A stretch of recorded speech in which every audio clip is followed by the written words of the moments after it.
प्राची देसाई एक मध्यम वर्गीय परिवार की लड़की रहती है। रंग गेहुआ, लंबाई 5 फीट 4 इंच की। ना बहुत ज़्यादा सुंदर ना खराब, पढ़ने में भी बहुत अच्छी थी। 2 भाई और एक अकेली लाडली खुद प्राची थी। प्राची एमए कर रही थी।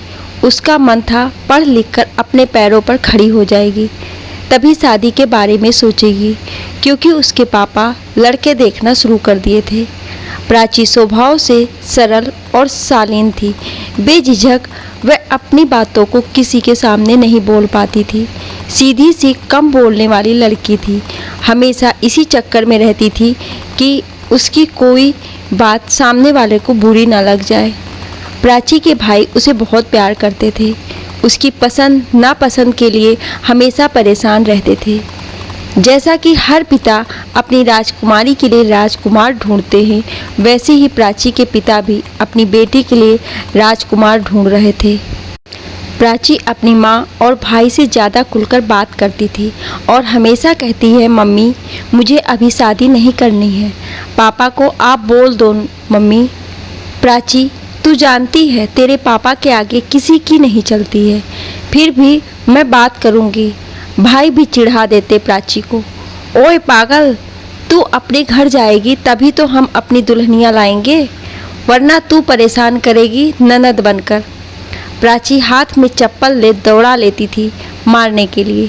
सारा दिन घर में इधर उधर दौड़ती भागती रहती थी।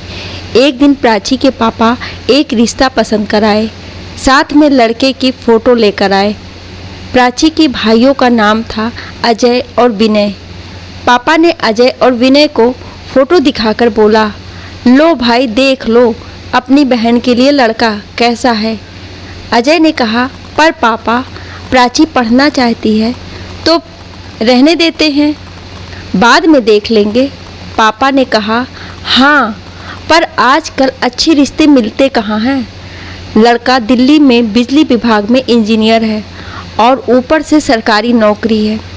देखने में भी बड़ा सुंदर है। मुझे तो लग रहा है प्राची के लिए इससे बेहतर लड़का मिल ही नहीं सकता है। मुझे तो लड़का पसंद है, प्राची से तुम दोनों बात कर लेना।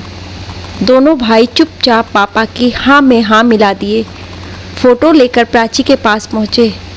ओए देख, पापा तेरे लिए एक बकरा ढूंढ लाए हैं, छेड़ते हुए। हाँ, उनको भी पता है प्राची बकरी है तो बकरा ही न लाएंगे। और दोनों हंसने लगे। प्राची, ये रहे तुम्हारे होने वाले दूल्हे राजा। प्राची फ़ोटो तो ले ली पर बोली, भैया मैं पहले कुछ करना चाहती हूँ, फिर शादी के बारे में सोचूंगी। अजय ने कहा, हाँ यार बात तो तेरी सही है, पर पापा पूरा मन बना लिए। मुझे नहीं लगता कि वह हमारी या मम्मी की सुनेंगे। और कोई ना, इकलौता लड़का है अपने माँ बाप का, आमदनी भी अच्छी है, दिल्ली में खुद का बड़ा सा घर है, पापा बता रहे थे। और रही तेरी जॉब करने की बात, तो तू भी वहीं दिल्ली में ही जॉब कर लेना। प्राची भी सोच में पड़ जाती है और कुछ नहीं बोलती। रात में जब सारे घर वाले सो जाते हैं तब प्राची चुपके से फ़ोटो देखने लगी। फ़ोटो देखकर प्राची को एक सिहरन सी महसूस हुई, मानो उसके दिल से आवाज़ आई कि शायद यही है मेरे सपनों का राजकुमार। अगले दिन प्राची से पापा ने कहा, बेटा परेशान ना हो, लड़के वाले बड़े अच्छे हैं, वे तुझे जॉब करने से कभी मना नहीं करेंगे और तुम राज करोगी राज। और अपनी एक फ़ोटो दे दो, लड़के वाले मांगे हैं। प्राची की फ़ोटो भी भेज दिया गया लड़के वालों को, और प्राची को भी पसंद कर लेते हैं सब। अब धीरे धीरे समय के साथ साथ उसकी शादी की बातें चलने लगी क्या, लगभग तय हो ही गई। अपनी शादी को लेकर एक लड़की के मन में 1000 तरह के सवाल तो रहते ही हैं, साथ ही एक अलग सी एहसास महसूस होता है। सिंदूर सिर्फ मांग की शोभा नहीं रहता है, इसमें बड़ी ताकत होती है जिसे हम कभी नहीं देखे रहते हैं, उससे भी प्यार हो ही जाता है। प्राची के मन में भी अपनी शादी को लेकर एक अलग ही एहसास चल रहा था। शादी का दिन भी धीरे धीरे पास आ गया और बड़ी ही धूमधाम से प्राची की शादी पवन देसाई के साथ हो गई। प्राची की जिंदगी पूरी तरह से बदल गई। बड़े अरमानों की डोली ले प्राची मायके की दहलीज से ससुराल की चौखट पर आ गई। सब कुछ बड़ा अलग तथा प्राची के लिए मानो अपने सपनों के महल में आ गई थी। एक तरफ जहां माँ बाप भाई से बिछड़ने का दर्द था, वहीं एक नया घर मिलने की खुशी में प्राची का स्वागत भी जोरों से हुआ। वह भी बड़ी खुश थी। उसके अंदर एक हलचल मचा हुआ था कि उसका पति पवन का नेचर कैसा होगा, उसे पसंद आऊंगी भी कि नहीं, और मेरी सास ससुर का नेचर कैसा होगा। मेरे लिए इन्हीं सब उधेड़ बुन में लगी थी कि बड़े जोर जोर से रोने की आवाज़ बाहर आई।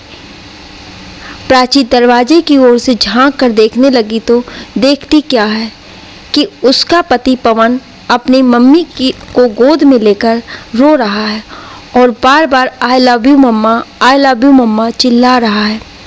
प्राची के कुछ समझ नहीं आ रहा था कि क्या हो रहा है। किसी से पूछती है तो पता चला कि बेहोश हो गई है, उनको यही बीमारी है। और पवन अपनी मम्मी को होश में लाने के लिए पानी छिड़क रहा था। प्राची ये सब देखकर मन ही मन सोचने लगी कि जो लड़का अपनी मम्मी को इतना प्यार करता है, वो लड़का अपनी पत्नी से कितना प्यार करेगा। यही सब सोचकर प्राची मन ही मन बड़ी खुश थी। प्राची अपने अरमानों के झूले में खुशी के पंख लगाकर झूल रही थी। सारा दिन जैसे तैसे निकल गया। आखिरकार वो पल भी आ गया जिस पल का हर पति पत्नी को इंतज़ार रहता है। शादी की पहली रात, एक दूसरे के बारे में जानने की रात। पवन को कमरे में आया देख प्राची पूरी शर्म से लाल हो जाती है और झट से बेड से नीचे उतरकर खड़ी हो गई।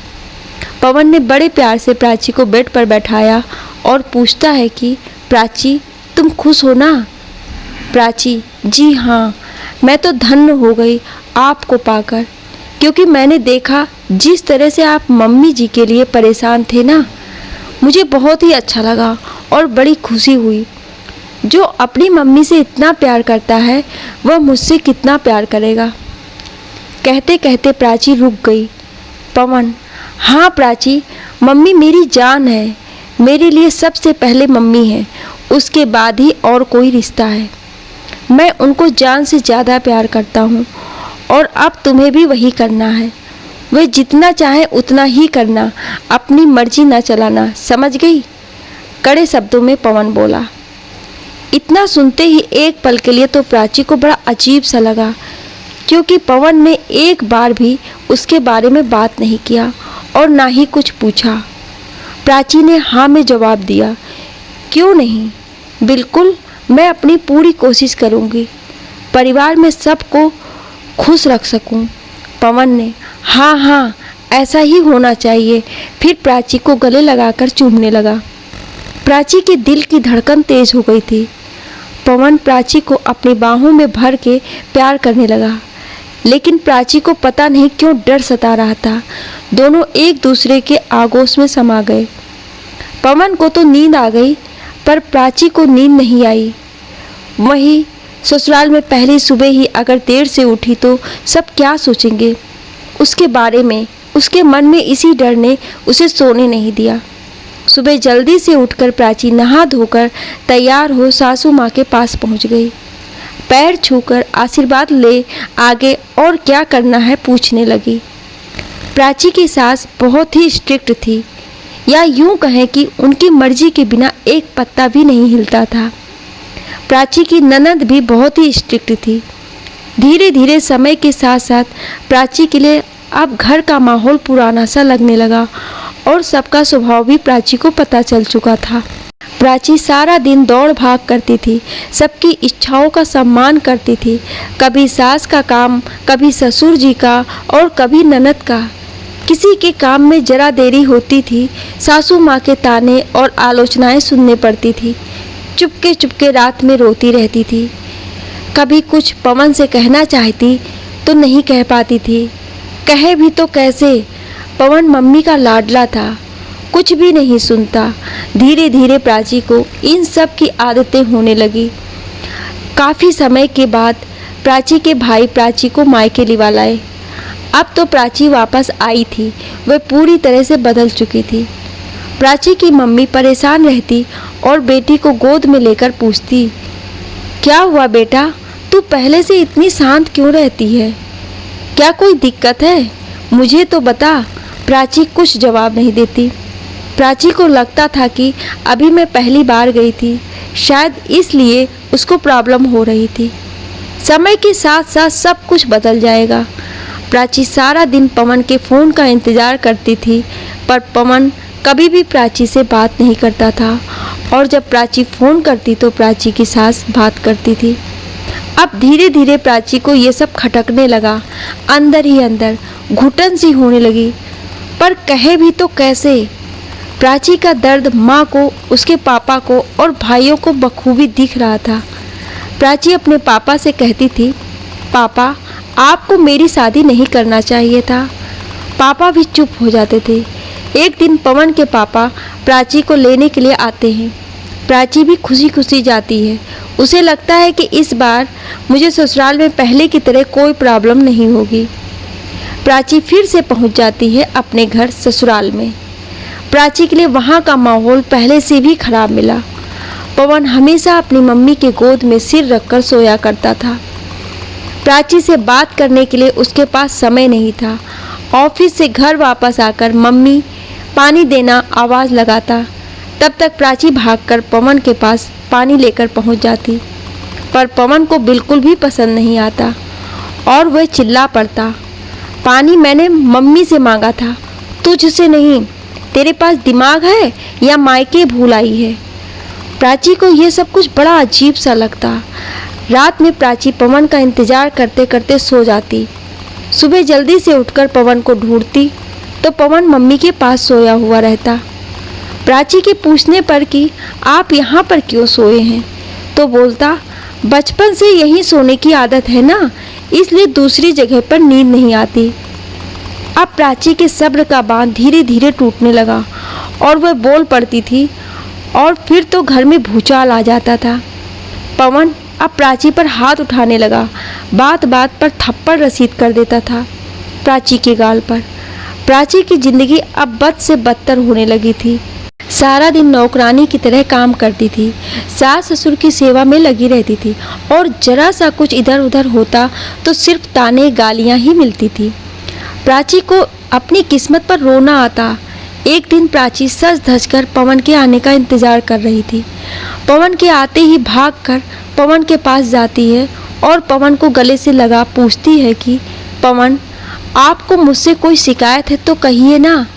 आपके घर वालों को मुझसे क्या प्रॉब्लम है, बताइए ना। मैं अपनी पूरी कोशिश करूंगी कि सब मुझसे खुश रहें। इतना सुनते ही पवन का दिमाग और गुस्सा 7वें आसमान पर पहुंच गया और प्राची को मारने लगा और बोला कि तू मुझे भड़का रही है मेरे परिवार के खिलाफ, तेरी इतनी हिम्मत हो गई है।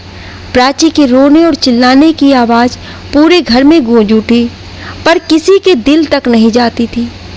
प्राची को कुछ नहीं समझ आता कि क्या करे, कैसे ये सब सही करे। हालात बद से बदतर होते जा रहे। हर दिन मारना पीटना पवन की आदत बन गई थी। परिवार में कोई नहीं सुनता प्राची की। पवन के लिए प्राची कोई बेकार सी पड़ी हुई चीज़ है, इससे ज़्यादा कुछ नहीं।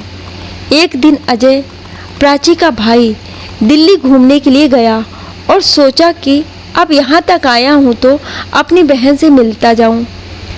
जब इधर पवन गुस्से से प्राची को मार रहा था, तभी अजय आकर उसका पवन का हाथ पकड़ लेता है और अपनी बहन की ऐसी हालत देखकर खींचकर जोरदार तमाचा जड़ देता है और बोलता है, बस अब और नहीं, बहुत हो गया, अब दर्द हुआ।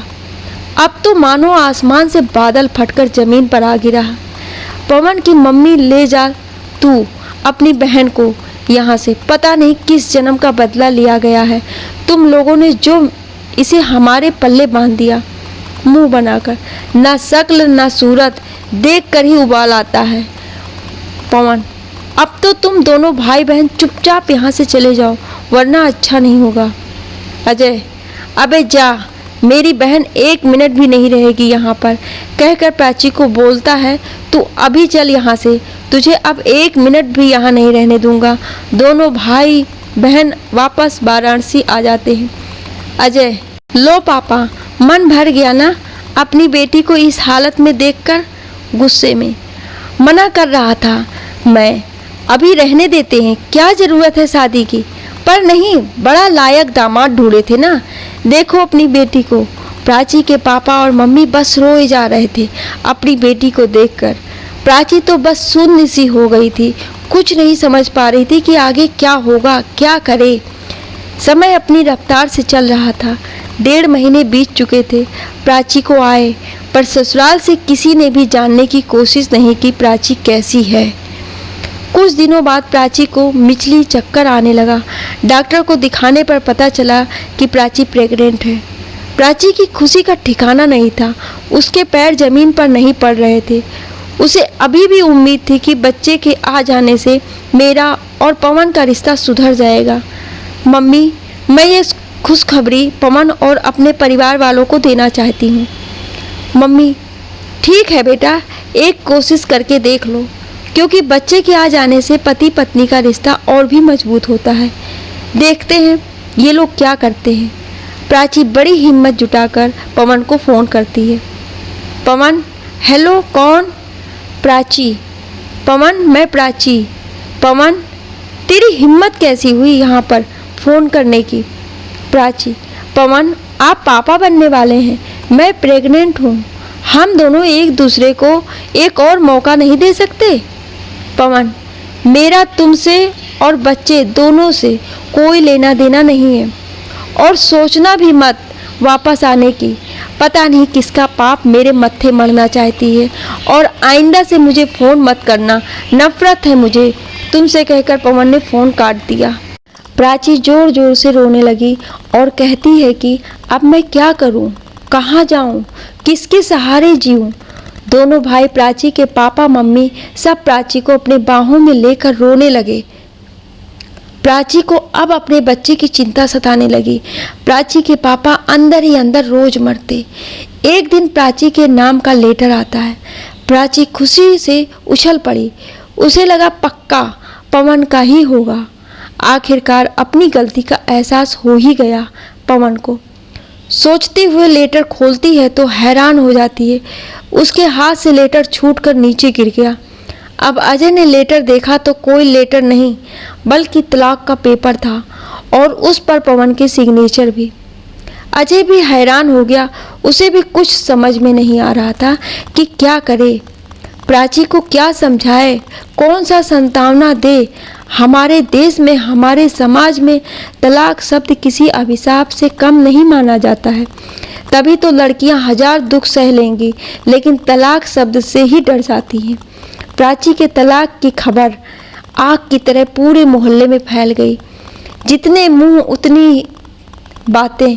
कोई कहता, अरे क्या हुआ, हर कोई परफेक्ट नहीं होता है, आज मारेगा तो क्या कल प्यार भी तो करेगा। किसी किसी को बड़ा प्यार आता प्राची पर तो कह देता, अरे अभी उम्र ही क्या है, भरी जवानी अकेले कैसे कटेगी। कोई कहता, अब क्या, अब तो बच्चा भी होने वाला है। तो कोई कहता, होने वाला है, हुआ थोड़ी है, बच्चा को गिरा के दूसरी शादी कर देनी चाहिए। प्राची की मम्मी को भी लगने लगा कि हाँ सही बात है, सब सही कहते हैं, प्राची का एबॉर्शन कराकर दूसरी शादी करा देंगे। एक दिन हिम्मत करके प्राची की मम्मी ने प्राची के पापा से कहा, क्यों ना हम प्राची की दोबारा से शादी कर दें। प्राची के पापा, पागल हो गई हो तुम, ये भी कोई वक्त है प्राची से, किस मुंह से पूछूं। प्राची को देखकर मेरा कलेजा फटता है, उसकी आंखों से आंखें डालकर मैं देख नहीं पाता। जिस दिन से प्राची यहाँ आई है उस दिन से मैं सोया नहीं हूँ। आग लगे जमाने को, मैं हर फैसले में अपनी बेटी के साथ हूँ और हमेशा रहूँगा। मैं अपने जीते जी उसको अकेला महसूस नहीं होने दूँगा। मुझसे जो बन पड़ा वो सब करूँगा, अब और नहीं रोने दूँगा अपनी गुड़िया को। प्राची के पापा प्राची को अपने पास बैठाकर पूछते हैं कि बोल बेटा, तू क्या चाहती है वापस उस घर में। अब मैं तुम्हें नहीं भेज सकता, अब बता इस बच्चे के बारे में तेरा क्या फैसला है। प्राची समझ गई थी पापा क्या कहना चाहते हैं। प्राची, पापा, मैं अपने बच्चे को जन्म दूंगी और पालूंगी। अपने बच्चे की माँ भी मैं और बाप भी मैं। मुझे दोबारा से शादी वादी नहीं करनी और मुझे भी उस जानवर से तलाक चाहिए। प्राची के पापा प्राची को अपने पास बुलाया और कहा कि बेटा, मैं आज के बाद तुझे किसी प्रकार की कोई परेशानी नहीं होने दूंगा। मेरी वजह से आज तेरा ये हाल है, मुझे माफ़ कर दे मेरी गुड़िया। और हाथ जोड़कर रोने लगे। प्राची, नहीं पापा, अगर आप सब मेरा साथ नहीं देते तो मैं क्या करती। आप सबका प्यार ही तो है जिसकी वजह से मैं खड़ी हूँ। आप इतना क्यों सोचते हैं। मेरे पास तो अब मुझे जीने का सहारा भी मिल गया है पापा।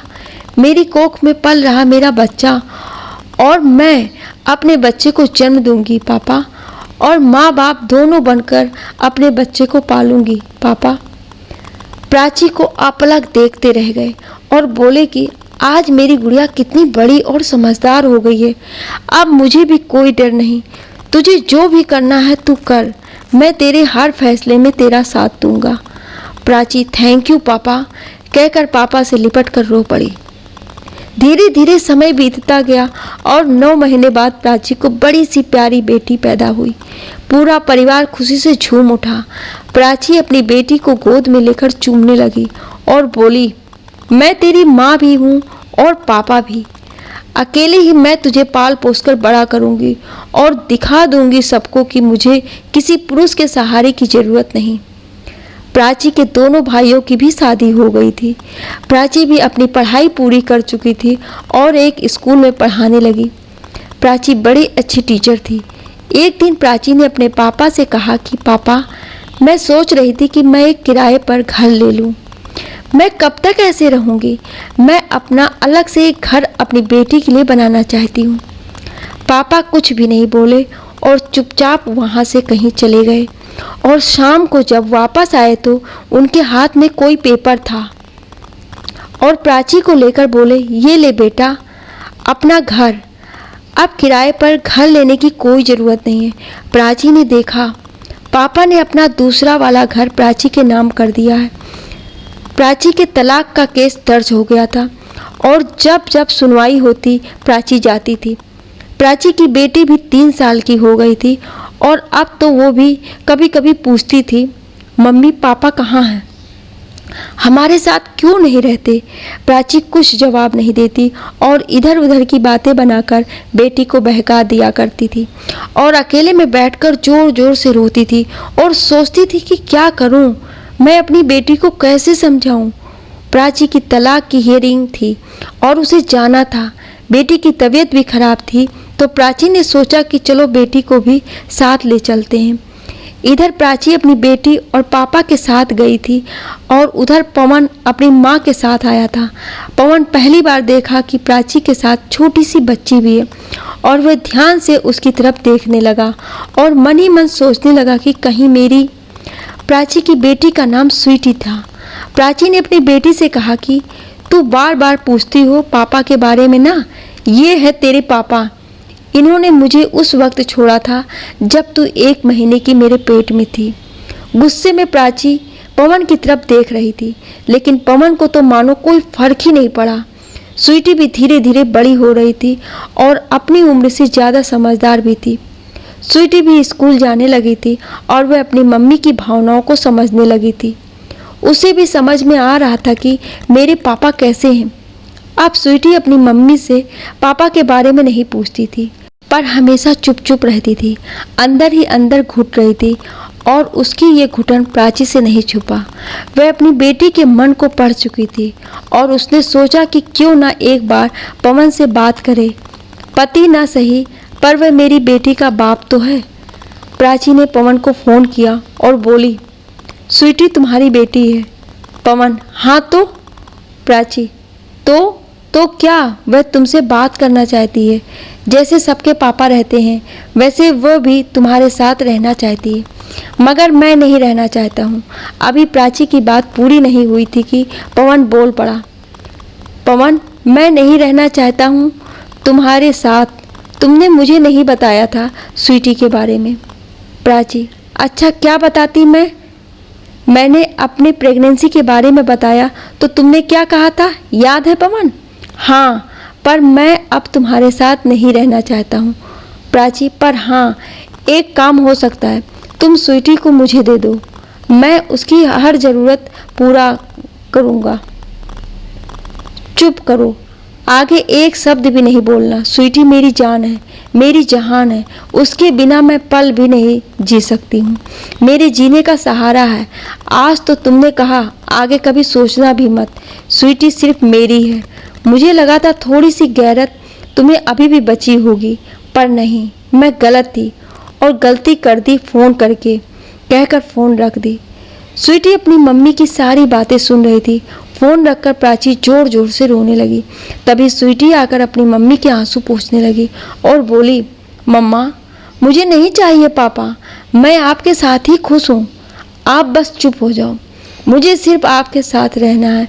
दोनों माँ बेटी एक दूसरे से लिपट कर रोने लगी, पर ये आंसू दुख के नहीं थे बल्कि सुकून के थे, प्यार के थे। प्राची को स्वीटी के सभी सवालों से आज़ादी मिल गई थी जो उसकी बच्ची बार बार पूछा करती थी। प्राची को बहुत दिनों के बाद एक अजीब सा सुकून मिला था और कहीं ना कहीं उसके मन में एक और डर बैठ गया था कि कहीं पवन मेरी बेटी को मुझसे छीन ना ले। पर मैं ऐसा नहीं होने दूंगी, मुझसे मेरी बेटी को कोई भी नहीं छीन सकता, कोई भी नहीं। पवन आकर प्राची के हाथ से उसकी बच्ची को छीन ले जाता है और प्राची स्वीटी स्वीटी स्वीटी की आवाज़ लगाकर दौड़ती है, दौड़ते दौड़ते गिर जाती है। तभी प्राची ने पाया कि वह सपना देख रही है और बेड से नीचे गिर गई है। प्राची पसीने से लथपथ हो गई थी और भगवान को धन्यवाद देती है कि भला ये सपना था। पर अगर सच में ऐसा हुआ तो अगर पवन ने मेरी बेटी को मुझसे छीन लिया तो? नहीं नहीं, ऐसा नहीं हो सकता, मैं ऐसा कुछ भी नहीं होने दूंगी। प्राची हर रोज की तरह उठी, घर का सारा काम निपटाकर खुद भी तैयार होती है और अपनी बेटी को भी तैयार करती है। स्कूटी से अपनी बेटी को स्कूल छोड़कर खुद अपने स्कूल जाती है। प्राची की जिंदगी कांटों से भरी हुई थी, ऊपर से पति के तलाक के बाद तो और भी नरक बन गई थी। लोगों के हजार तरह के ताने उलाहने सुनती थी, कोई बेचारी बेचारी कहकर बुलाता तो कोई अजीब सी चुभन भरी नज़रों से देखता था। प्राची हमेशा खुद को सबकी नज़रों से बचाकर रखती थी। वह अपने आसपास एक घेरा बनाकर रहती थी और उस चेहरे में न किसी को आने देती थी, न खुद पार करती थी। अपनी बेटी को भी सबकी नज़रों से बचाकर रखती थी। समय का पहिया अपनी रफ्तार से दौड़ रहा था। प्राची की बेटी 15 साल की हो गई थी और अपनी माँ के हर दुख को बखूबी समझती थी। पापा की कमी उसे भी महसूस होती थी, पर अपनी मम्मी को कभी जताती नहीं थी। स्वीटी चलो ना मम्मा, कहीं घूमने चलते हैं ना, मेरे सारे फ्रेंड अपनी फैमिली के साथ बाहर घूमने जाते हैं, चलो ना मम्मा, हम भी कहीं चलते हैं। प्राची ने भी हाँ कह दिया। अगले दिन प्राची अपने मम्मी पापा और बेटी के साथ शिमला के लिए निकल जाती है और खूब मस्ती करते हैं। शिमला की वादियों में प्राची और स्वीटी इतने मस्ती करते हैं कि पूछो ही ना।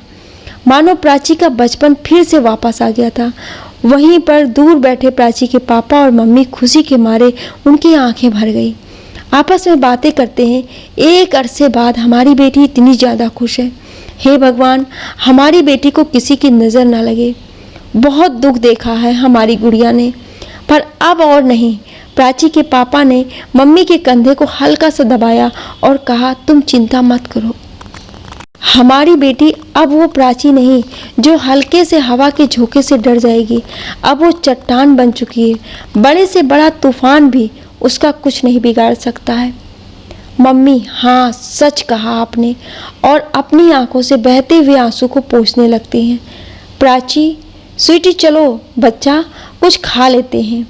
स्वीटी हाँ मम्मा, मुझे भी बहुत ज़ोरों से भूख लगी है, और सारे एक रेस्टोरेंट में पहुंच जाते हैं। तभी प्राची के पूरे बदन में अजीब सी सरसराहट सी होती है। उसे कोई जानी पहचानी आवाज़ सुनाई देती है। प्राची पलट कर देखती है तो अवाक सी रह जाती है। ये तो पवन है, पर पवन यहाँ पर कैसे? पवन का बेटर से झगड़ा हो रहा था और सब लोग उसे ही देख रहे थे। थोड़ी देर बाद पवन की निगाहें भी प्राची पर टिक गई। फिर उसने अपनी बेटी को ध्यान से देखा और गले लगा लिया। पवन की मम्मी भी साथ में थी। पवन की मम्मी स्वीटी का गाल पकड़कर चूमते हुए बोली, बिल्कुल अपने पापा पर गई है। नाम क्या है बेटा आपका? स्वीटी। जी नहीं, मेरे पापा नहीं हैं। उनको तो मरे 15 साल हो गए हैं। मैं जब 1 महीने की मम्मा के पेट में थी तभी मेरे पापा मर गए थे। अब तो मेरी मम्मा और पापा दोनों मेरी मम्मा ही है। नाक मुंह सिकोड़ते हुए बेबाक होकर स्वीटी ने जवाब दिया। पवन, प्राची क्या 1 मिनट मुझसे बात कर सकती हो? प्राची, बोलो पवन। प्राची, मुझे माफ़ कर दो, हाथ जोड़कर। मुझसे बहुत बड़ी गलती हुई है। मैं फिर से तुम्हारे साथ रहना चाहता हूँ। अपनी बेटी को पिता का प्यार देना चाहता हूँ। एक बार, सिर्फ एक बार मुझे माफ़ कर दो। रोते हुए प्राची, अच्छा, आज इतनी जल्दी बेटी याद आ गई तुम्हें, वो भी 15 साल बाद? पवन चुप। प्राची, माफ़ कर दो। तुमने मेरे साथ जो भी किया था उसके लिए तो मैं तुम्हें एक बार माफ़ भी कर देती, पर रूंधे गले से अपनी बेटी के उन आंसुओं को कैसे माफ़ कर दूं जो उसने अपने पापा के लिए बनाए? कैसे बोलूं, कैसे चेक कर? जब मुझे सबसे ज़्यादा तुम्हारी ज़रूरत थी उस वक्त तुमने मुझे धक्के मारकर निकाल दिया अपनी ज़िंदगी से, और कहते हो माफ़ कर दूं? तुम्हें कैसे माफ़ कर दूं? भरे कोर्ट में तुम लोगों ने मुझसे बदचलन का टैग दे दिया था। उन जख्मों को कैसे माफ़ कर दूं? रोते हुए बोलो, कैसे कर दूं? पवन प्लीज़, हाथ जोड़कर, आगे से तुम जो बोलोगी मैं करूँगा। प्राची, ठीक है, तो लौटा दो मेरे जीवन के 15 साल। लाल आंखें करके, माफ़ कर दूंगी, तुम ही बोलो। अब चुप क्यों हो, बोलो ना। पवन सर नीचे करके चुपचाप खड़ा था। स्वीटी, चलो मम्मा, हमें किसी दूसरे की ज़रूरत नहीं है। हम दोनों एक दूसरे के साथ काफ़ी, बहुत ही ज़्यादा खुश हैं और आपको किसी अजनबी से बात करने की ज़रूरत नहीं है। माँ का हाथ पकड़कर जाते हुए, और हाँ, रुककर, आपने मेरी मम्मा को तलाक दिया है ना, वैसे ही मैं भी आपको तलाक देती हूँ। अपनी ज़िंदगी से कभी भी अपनी ये मनहूस सूरत ज़िंदगी में ना दिखाना। आगे बढ़ जाती है। दोनों माँ बेटी और एक दूसरे का हाथ थामे हुए जाते देखकर पवन वहीं बेबस सा बैठकर रोने लगता है और उसके आंसू पोंछने वाला कोई नहीं था। पवन और उसकी माँ दोनों अपनी गलतियों के लिए पछता रहे थे, लेकिन समय निकल जाने के बाद पछतावे का भी कोई मूल्य नहीं होता। ये कहानी आपको कैसी लगी, आप मुझे अपनी राय कमेंट बॉक्स में ज़रूर दीजिएगा और ऐसी ही कहानियाँ सुनने के लिए हमें सब्सक्राइब ज़रूर करें। Thank you.